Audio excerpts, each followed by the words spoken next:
Hey, what is up, everybody? I am here to give you guys my WWE Battleground 2017 review. And before I actually progress into talking about this review, if you guys want to check out my past reviews of Battlegrounds, you make sure you click right up there on that playlist. And if you guys, I did do some live Facebook posts and tweets giving my thoughts on the show as it progressed after each match. And if you want to, you know, add me as a friend on Facebook, like the wrestling page, the Wrestling Fortune 44 Facebook page, or follow me on Twitter. Make sure you click on all that stuff down in the description box below. And now that I've discussed this show, now I'm going to discuss the show fully. So, yeah, um, I'm just gonna start it right off. So starting, we had the pre-show. We had the panel of Renee Young, Jerry the King Lawler, Sam Roberts, and David Otunga. It was good to see Jerry the King Lawler back in WWE. Um, and he was definitely a nice addition. I actually didn't expect to see him here. I kind of wish they would have put him on commentary maybe instead. Uh, but whatever. And then we had the commentary team of JBL, Tom Phillips, and Byron Saxton. And John Cena gets interviewed, and he talks about how pretty much cuts the same promo that he did on Smackdown this past week, talking about how he had to win that match, about how people remember the flag getting raised high, and that if he doesn't win, he's going to let a lot of people down, about the same promo he cut on SmackDown. And then okay,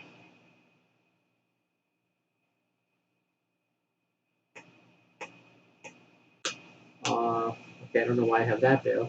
Then next, AJ Styles gets interviewed, and he talks about how he's now the one representing the United States Championship, and when he defeats Kevin Owens tonight, he's going to defend the U.S. title. He's not willing to let it go, and he's going to prove why the U.S. title is the workhorse belt in WWE. And then Kevin Owens gets interviewed by Tom Phillips. Now, when I saw this, I didn't think that Tom Phillips was going to be doing commentary on for the show, so I made me really happy. But then he ended up doing it anyway, so that disappointed me. And yeah, Kevin Owens says that Kevin Owens says that AJ Styles always talks about how great he is, but he says that he doesn't need to do that anymore. He's just going to go out there and prove why he's great. And he says that tonight he's going to permanently injure AJ Styles and become the new United States champion in the face of America again. Thought he got a really good promo, actually. Then we had the Q&A segment with Mike and Maria Kanellis. And pretty much they have an interview segment. They get asked, the questions that get asked is when they're going to see Maria in the ring again. And Maria says, well, you've already seen me in the ring. You saw me on SmackDown and you see me in the Power of Love. And then Mike gets asked what his strategy is going into his match with Sami Zayn tonight. He makes fun of the guy's Twitter name, and he says that he's going to knock out Sami Zayn with that same right hand and put him to rest. And then somebody asks how they can find love, which is a pretty pathetic question to ask.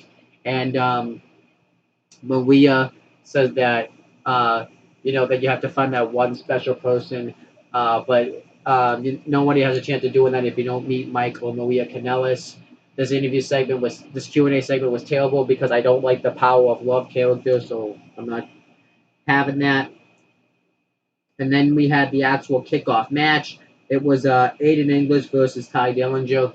Aiden English comes out sitting pretty much talking about how great he is, and then he has his match with Ty Dillinger. This was a decent match here.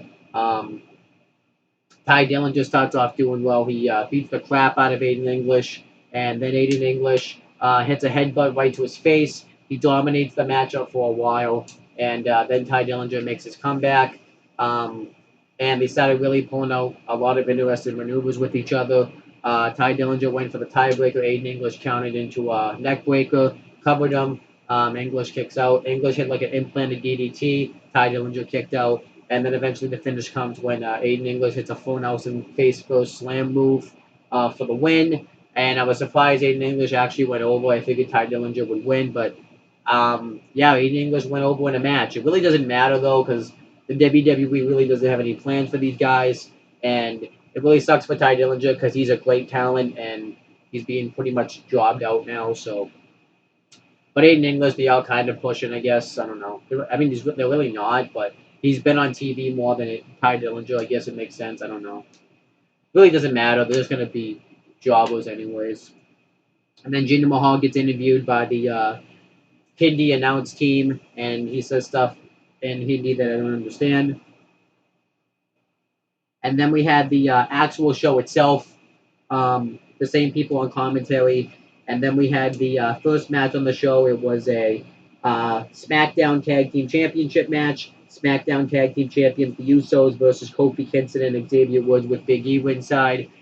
This match was really good. I really enjoyed this match. This is the best match on the show, which really isn't saying all that much. Um, and yeah, Kofi Kingston and Xavier Woods start hitting fast-paced offense, and they really outquick the Usos. But then eventually one of the Usos hits a knee to the back on Xavier Woods, and they get the heat on Xavier Woods for a while. They hit a backbreaker, um, you know, axe handle combo, and they really pick apart Xavier Woods for a while. They hit a suplex on him, and then eventually Xavier Woods makes the hot tag to Kofi Kingston. And I really like how Kofi Kingston's really upgraded his move sets now. You know, the double stomp, I love that he does that now, and I think he does some great fast-paced offense. And then Xavier Woods tags himself in. Kofi Kingston tries to dive on the outside onto the Usos, but they catch him and hit a double power bomb on the floor. And then Xavier Woods gets taken out by the Usos as well. They throw him into the steps, and pretty much the Usos isolate Xavier Woods, which I love. Xavier Woods hits a super kick at first and tries to fight back. Then he goes for the honor roll, but he gets hit with a super kick. And the Usos pretty much pick apart Xavier Woods to get him into a half Boston Crab. Xavier Woods gets to the ropes. The Usos hit a Samoan drop. Xavier Woods kicks out. They hit a double super kick. Xavier Woods still kicks out. And Xavier Woods does everything he can to fight back. There's even a spot where he goes to hit the elbow drop off the top rope, and one of the Usos catches him into a super kick, covers him, and Xavier Woods kicks out. Then eventually Kofi Kingston tags himself in. They hit the midnight hour onto one of the Usos. That Uso kicks out. And then the Usos hit a double super kick into a splash onto Kofi Kingston, covers him. Kofi kicks out. And then eventually the finish comes when Kofi Kingston hits the Trouble in Paradise on one of the Usos. And Xavier Woods goes off the top rope and hits an elbow drop halfway across the win, covers him and gets the win. And the New Day become the new SmackDown Tag Team Champions. I thought this was a really good match, and I'm fine with the New Day going over here. And I hope we can get some one more match at SummerSlam because I'm really enjoying their program together. And I thought this was a really good match. It was really good from beginning to end, really fast paced. And, you know, I like that they made Xavier Woods look resilient. And New Day being SmackDown Tag Team Champions, I think makes sense because if the Usos did go over in this, I know I picked the Usos and stuff, but really if the Usos did go over in this matchup, who would they face? They've really no other face tag teams they can feud with, so it makes sense for the New Day to hold the SmackDown tag titles. I know I picked the Usos, but I'm fine with the New Day winning the titles as well. Then we had the next match. It was Shinsuke Nakamura versus Baron Corbin. I thought this was a good match here.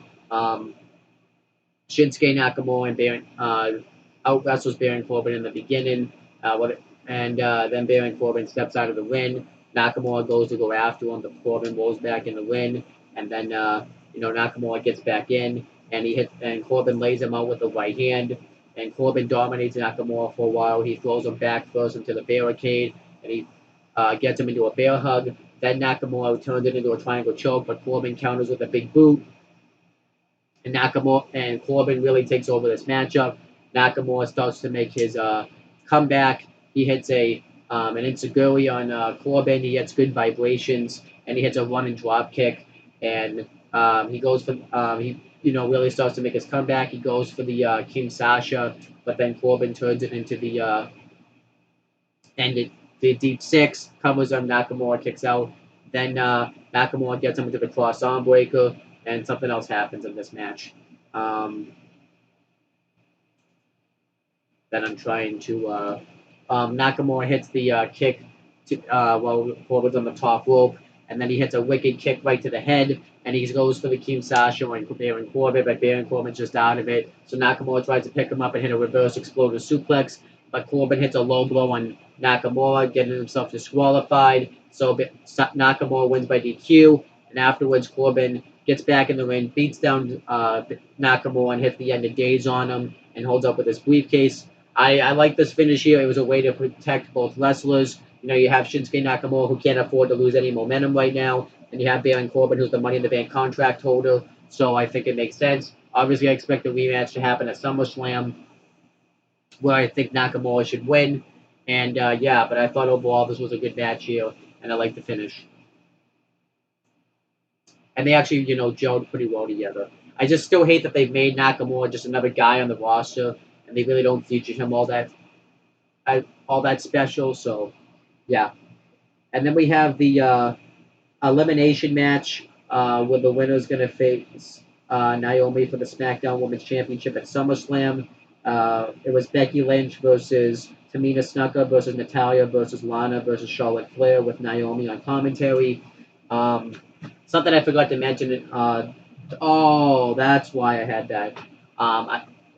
Carmella got interviewed. See, it's there as Cameron got interviewed, so I was thinking Cameron like from the old Funkadactyls, but yeah, Carmella got interviewed talking about this match, and she pretty much gave her take on it. Talked about winning the Money in the Bank winner.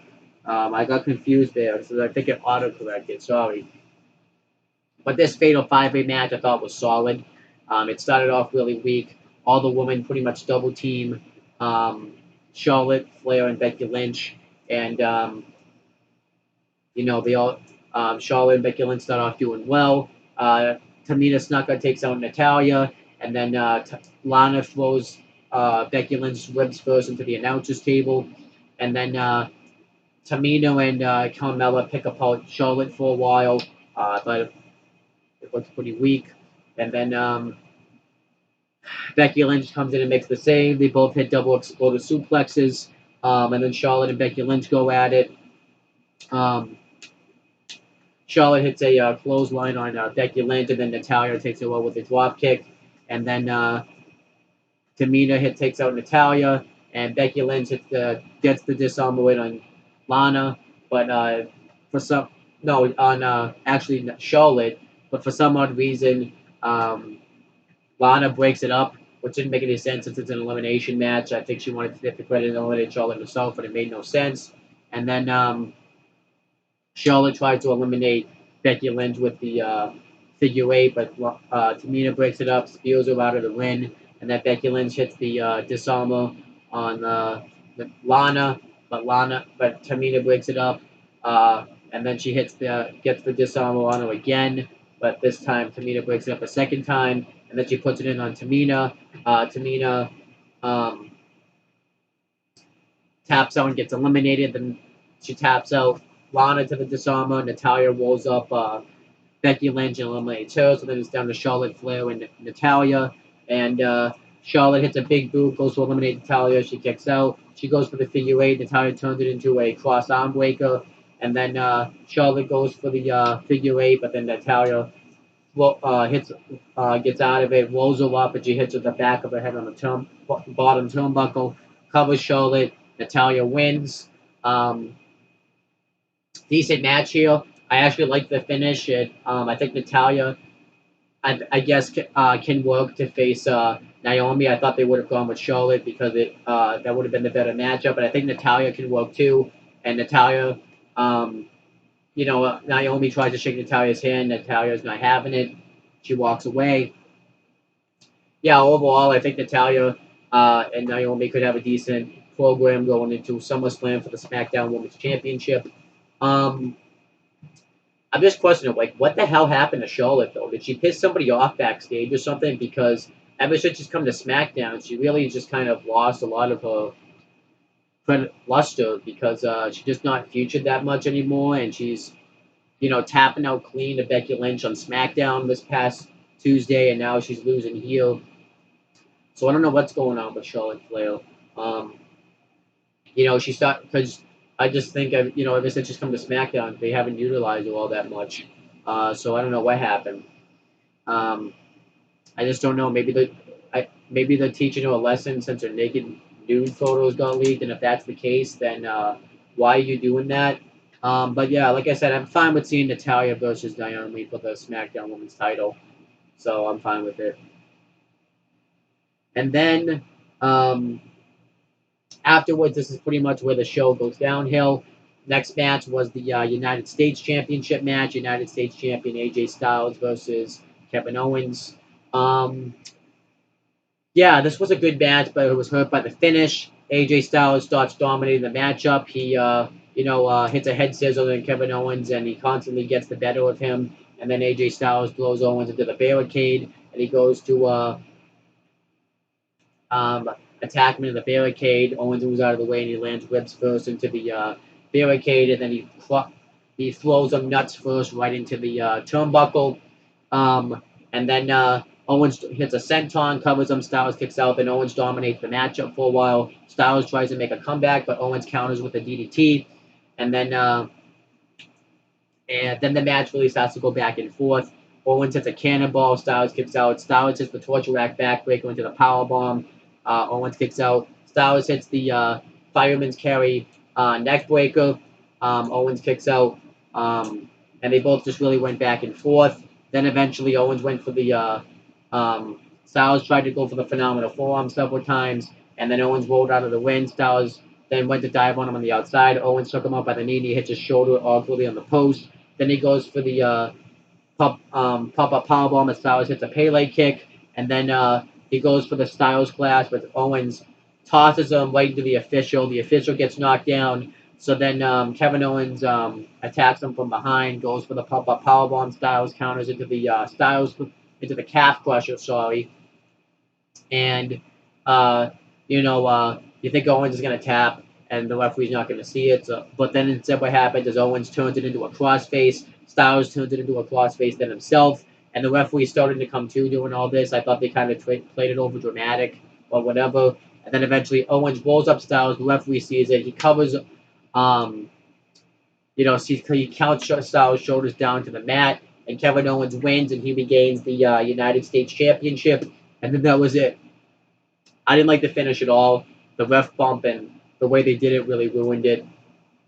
I also don't like it too because what was the point of putting the U.S. title on this AJ Styles if you were just going to put it right back on Kevin Owens at Battleground? Makes no sense. This is the second time they've done this with Kevin Owens where he's lost the title and he's just regained it back the next chance he's had. I guess they want to stretch this out to SummerSlam. Um, But yeah, I just don't really understand why. It just doesn't make any sense. Um, it would what would have made more sense is if you had Styles win the title here, then Owens has his rematch at SummerSlam. I thought that would have made more sense, but they didn't do that. They just went the predictable route. So yeah, I thought that made no. I thought the finish really hurt the match, but the match was still good, just hurt by the finish. And then we had Jinder Mahal backstage, and the Sin brothers are upset that they can't come out there and aid Jinder Mahal. And Jinder Mahal says that tonight he's going to beat Randy Orton and leave his legacy in the Punjabi prison in front of 1.3 billion people in India. Um, then we had the flag match between Rusev and John Cena. I'm not going to go into detail in this match because it's shit. It's a typical Cena match where Rusev dominates 50% of it, and they try to grab their flags, and each guy keeps stopping them. Cena hits a bulldog from the top turnbuckle, and then Cena hits his 5 moves of doom, goes for the AA. Obviously, Rusev's going to counter it, and then Rusev lays out Cena. He grabs his flag, but then Cena hits a drop kick because you don't just have to grab the flag, you have to put it um, on your podium. Um, so then Cena hits an AA on Rusev. He grabs his flag, and then they both have to try to get up to the cross the finish line and put it on the podium. Um, So then, Rusev takes out Cena. He goes to walk up with his flag. Cena takes him up with an axe handle, uh, and he throws Rusev into the steps. Then Rusev attacks him from behind, hits him off the head with the steps, and they fight towards the podium.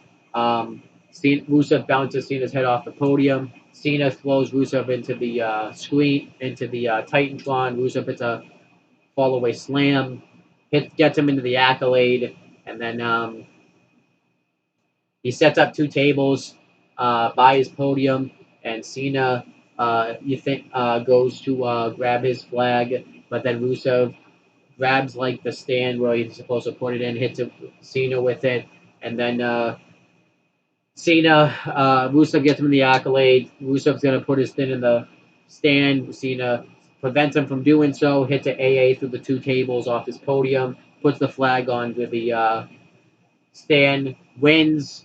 Uh, Typical Cena match. This match was trash. The stipulation hurt it, and obviously because you knew Cena was winning, you feel like couldn't just suspend your disbelief. Um, so yeah, the match was terrible. And then we had the Fashion X Files. This was funny. I enjoyed it. We were going to find out who attacked Breezango. And, they said they finally solved the case. And then the Ascension come up and they say that they did it. And I actually thought they were going to go with the Ascension as like a lame surprise. But Breezango were like, oh, I guess this is what happens with movies. The person that is revealed usually, usually is a disappointment, which I thought was a funny line. But then we found out that it wasn't them because they were watching some other show they had tickets to. Um, the Ascension leave, and then the lights go out, and you see that Tyler Breeze has been laid out, and then the lights, and then the light, and then Fandango gets attacked, and he ends up getting dragged away, and we're gonna find out who else. Um, we're gonna find out more about this on SmackDown. But god damn it, why couldn't we find out at the pay per view? But overall, I thought this was funny. I'm enjoying these fashion files. It's actually entertaining, and I'm loving it. It's really getting Breezango over, and it just proves that you don't have to just wrestle matches to get over. There's other ways to get over besides wrestling. So I liked it. Next match was Mike Kanellis versus Sami Zayn. Average match. Mike Kanellis got to show a little bit more of his stuff. But really, I didn't care about it. Sami Zayn wins with the haluba kick. Nothing else more to say. Sami Zayn, the right guy, won. Sami Zayn's more talented and deserves to win. And let's get Sami Zayn out of this goofy feud and let's have Mike Kanellis do something else. Because he is talented, but Sami Zayn's more of a talent. And like I said, I find him talented, but there's just so many more talented guys on the roster that Mike Kanellis is not my first priority to push. Then we had the main event, Punjabi Prison match for the WWE Championship. Mahal, Randy Orton. Mahal was defending his championship. This match sucked. I think this was probably the worst match on the show. It's between this and the flag match, but I think this was worse just because the flag match, I got what I expected out of it, and there was that funny spot where Rusev was asking where his flag was and stuff. Um, but this was just so much worse. Uh, Mahal immediately asks for the door to be open, and they both scramble to get out of it. They both don't get out. They fight for a while. Orton throws him into the prison. He suplexes him into it that looked like crap. And Mahal hits a high knee on him. And Mahal dominates. He goes after Randy Orton's shoulder. And, he asks for another door to be open. They both fail to get out. They ask for another door to get open. They both fail to get out. And then Randy Orton asks for another door to get open. He hits an RKO on Jinder Mahal. He wants to hit the RKO when he could have just walked right up the door. And then Mahal counters it, goes for the Colossus, but Randy Orton counters into the RKO, which looks cool. And then the Sin Brothers just pull Jinder Mahal out. The door closes. Randy Orton has to scale over, which he does. Randy Orton pretty much is left having this fight in a 3-on-1 match. He does fairly well. Mahal hits him with a kendo stick. But then the rest of the match is Randy Orton murdering Jinder Mahal and the Sin Brothers. He knocks one of the Sin brothers off the Punjabi prison and puts him right through the table, announcer's table. The other one he beats the crap out of with a chair. He hits the DDT to Mahal. He's about to escape, but then the Great Khali returns. He chokes Randy Orton. Mahal escapes, wins the match. Still WWE champion.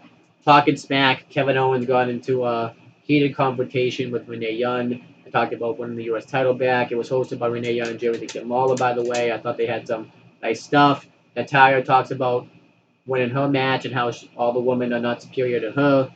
And Jinder Mahal talks about how he wants to be the best WWE champion and how he defeated Bailey Orton's legacy and stuff. And he gives an update on the Mahal brother that was put through the table. As for the main event, though, I thought that main event was trash.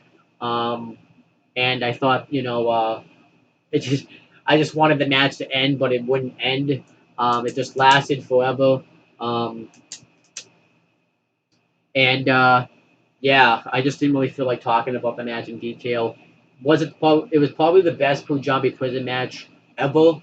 But that's because the other two have been so bad that it's really not saying much. This was still bad. But yeah, this was trash.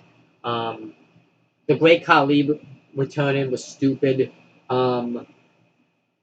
Yeah, now what are they gonna do? Set up for the Great Khali versus Randy Orton at SummerSlam?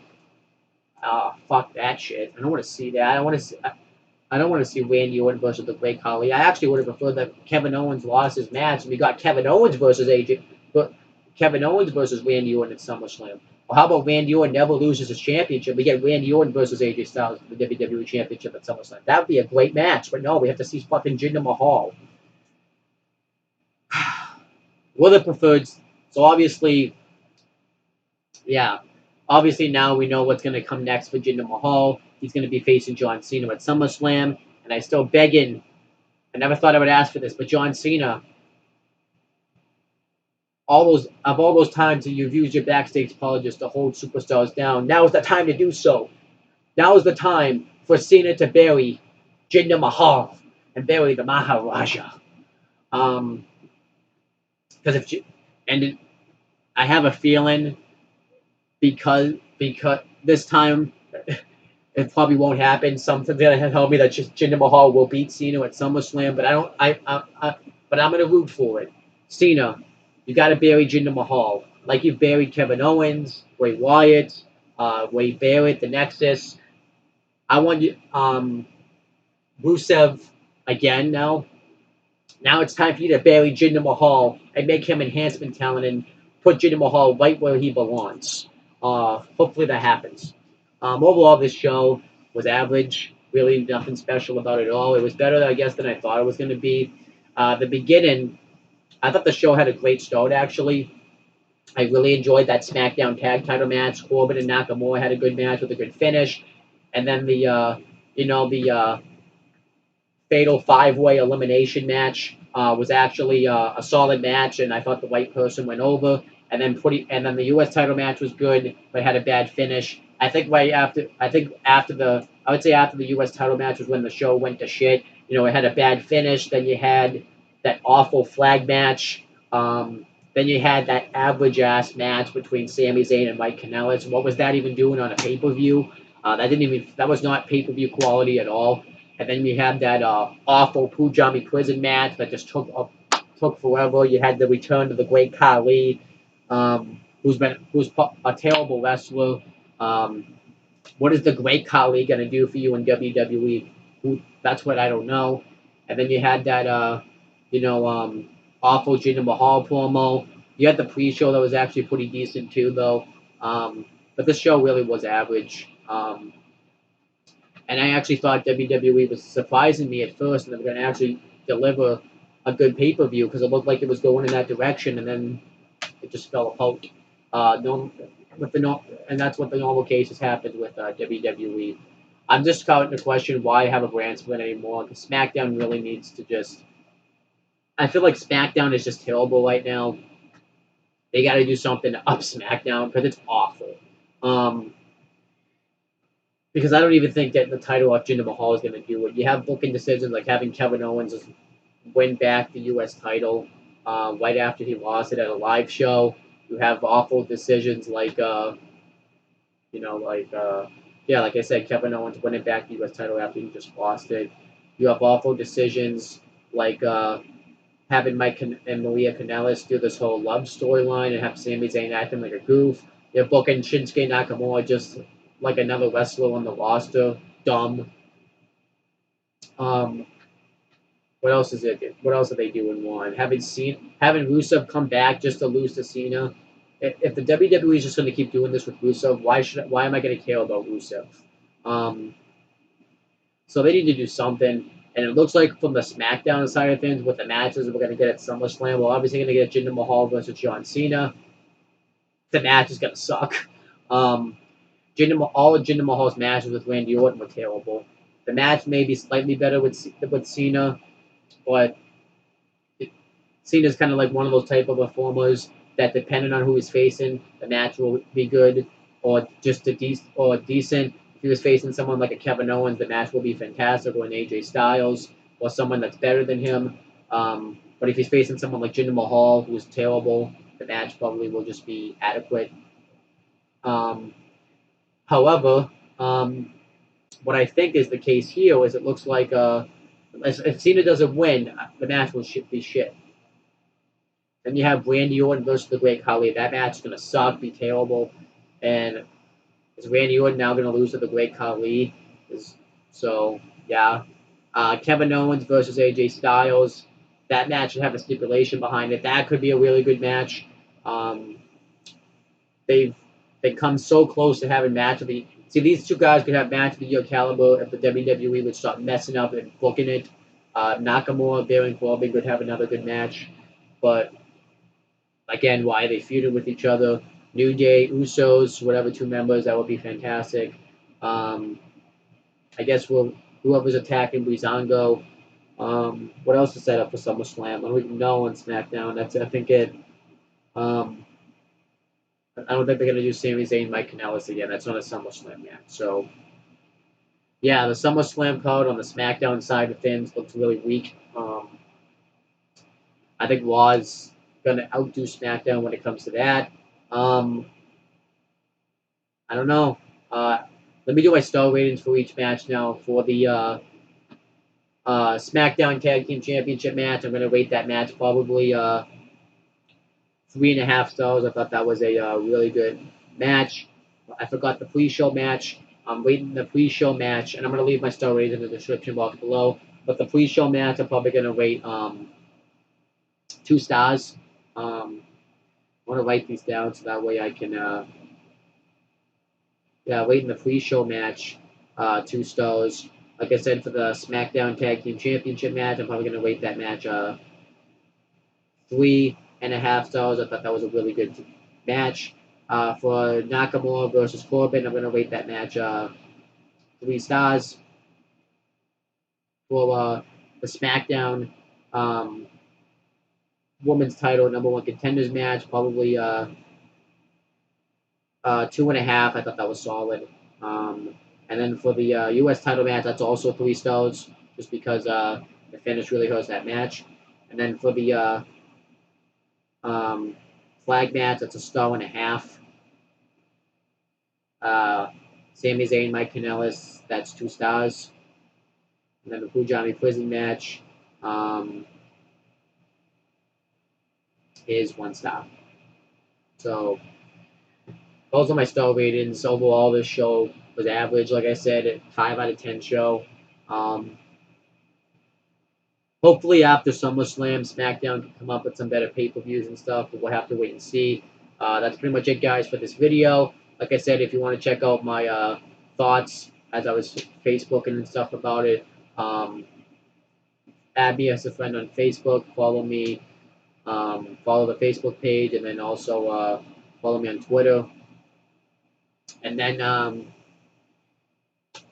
what else? Subscribe to this channel if you haven't. And click on that bell so that way every time I upload a video, you'll get the notification. Make sure you do the same for the CM Brothers Own Talkinator channel. Click the bell, you'll get the notification. I know this video isn't the greatest, but that pay-per-view just really wore me out, and just but the show is average. So we have to wait and see about how SmackDown follows it up this Tuesday, because now we're officially on the road to SummerSlam, so that should be some exciting stuff. Hopefully SummerSlam's a great show, but we'll have to wait and see. But that's pretty much it, guys. Talk to you later.